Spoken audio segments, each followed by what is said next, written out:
Welcome back to another episode of I Wish They Knew, a show where we share big ideas that deserve more attention in about the time it takes to enjoy a cup of coffee. I'm Joe Hirsch. Today's wish comes from Dr. Stein. Steven is a world-renowned clinical psychologist, an international best-selling author, and the founder and executive chair of Multi-Health Systems, a publisher of scientifically validated assessments for over 40 years. Steven is a leading expert in psychological assessment and emotional intelligence. And get this, he has worked with the Canadian Forces, the U.S. Air Force, Army, and Navy, as well as with special units of the Pentagon, the FBI Academy, and companies like American Express, Coca-Cola, and Air Canada. It's quite a list, quite a range. Steven has also served as a consultant to numerous reality TV shows like MasterChef, Real Housewives of Toronto, and Bachelor in Paradise. I can't say I've seen any of those shows, but I am intrigued by the work, and maybe we're going to get into that later today. Steven, welcome to the show. Nice to be with you, Joe. So what do you wish more people knew? I wish people knew a lot more about emotional intelligence. I think it would help make our world a bit better. In the book, Hardiness, you talk about this combination of resilience and emotional intelligence, and that combination produces something called hardiness, which allows us to overcome adversity. What makes someone hardy? Well, there's actually three components to hardiness, and we refer to them as 3 C's. The first one is challenge. It's the way you look at situations or problems when you encounter them. It's our attitude or our way of seeing challenge as novelty or as a puzzle, kind of stepping back. The second is control. And control is understanding what you can manage within a situation versus what you can't manage. And hopefully we don't waste a lot of time trying to change things that we just can't change, like the weather. And the third one is commitment. And commitment refers to basically having a purpose, that we know where we're going in life, that we have something that directs us. And having that commitment and these other 2 C's really help us deal with stress and deal with life a lot better. Okay, so challenge, control, and commitment, and that combination is hardiness, which I guess would allow us not just to bounce back, which is, I think, sort of the definition of resilience, but bounce back even better than before. Exactly. So we have about 20 to 25 years of research, most of it done within the military, actually.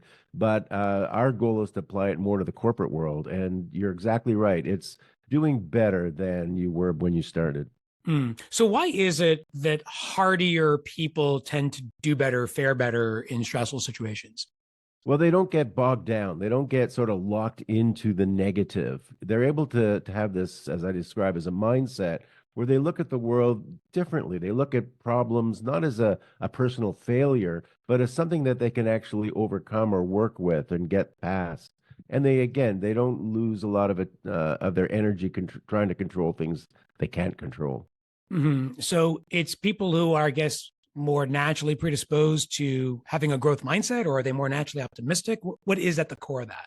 Yeah, it has a lot to do with a growth mindset, and a lot of it is natural. But what we've learned and what we outline in the book, Hardiness, is that you can actually develop these skills. You can learn to change your mindset. And we've seen many cases where people have really adapted or changed the way they view the world in some of these situations. Okay, so you can't change your situation, but you can change the way you think about your situation. Pretty much, but sometimes you can change the situation. Again, by knowing what you can control and pulling those levers, you may affect the situation around you as well. Okay, that's a really interesting point. So you have developed a number of tools, a number of validated instruments. You and I were geeking out on that a little bit offline to measure hardiness. And I'm curious, in those measures and in your study of the data on hardiness, are there certain predictors? We hinted at a couple of them, but are there certain predictors that seem to indicate a higher predisposition or higher level of hardiness within people? And I guess along with that, you mentioned a lot of work with the military. Are there certain, I guess, roles or certain profiles, certain backgrounds or jobs that more naturally promote a sense of hardiness than others? Yeah, there are certain ones, and the military is a good example because going through challenges, experiencing challenges, and coming out of them successfully definitely helps build your hardiness. In terms of the research, we've looked at a number of areas, including health, leadership, And one of the interesting studies that was done at West Point, actually, by my co-author, Paul Bartone, was looking at leadership through people who went through the West Point experience and found that hardiness was one of the better predictors of who became a successful leader in that situation. And that's meaning it did better than grit, it did better than optimism, it did better than a number of other variables that were looked at. And this is the ability to, I guess, positively reframe what's going on around you. Right, which affects your leadership ability. People like leaders who can problem solve, who can get through situations. You don't want to work for a leader who's saying, "Oh my God, what are we going to do? We can't get past this." What other profiles, what other occupations seem to fare better when it comes to this stuff? Well, we've looked at a variety of occupations, and quite frankly, most of them do, whether you're a computer programmer, whether you're a corporate leader. We're all dealing with stress day in and day out. And our goal in studying high profile, like top leaders, was what can we learn from those leaders that we could bring down to the average person at work today? You know, we have to do a presentation, we get nervous about it. We have to get a project done on time. That can create anxiety. So, what do these high performing people do that enable them to get through these daily tasks, that for us, sometimes they seem mountainous for us, but they really aren't, and we really can get through them. I bet entrepreneurs have this in spades, dealing with all that failure and overcoming setbacks and stuff like that. Absolutely. Entrepreneurs is a really good area. And we've done research on emotional intelligence and to some degree hardiness in entrepreneurs showing that those that are higher in these skills actually perform better. So EQ, emotional intelligence, is that a fixed quantity within a person? Like, is a person born with an IQ at a certain level? Is their EQ fixed or is it fluid? So that's one of the great things about EQ. It is fluid. It can be trained. You can improve. IQ, as you know, is more or less fixed. We don't really change much throughout the lifespan. But we've shown through coaching and other procedures, we can actually improve people's EQ if they're motivated and go through the right process.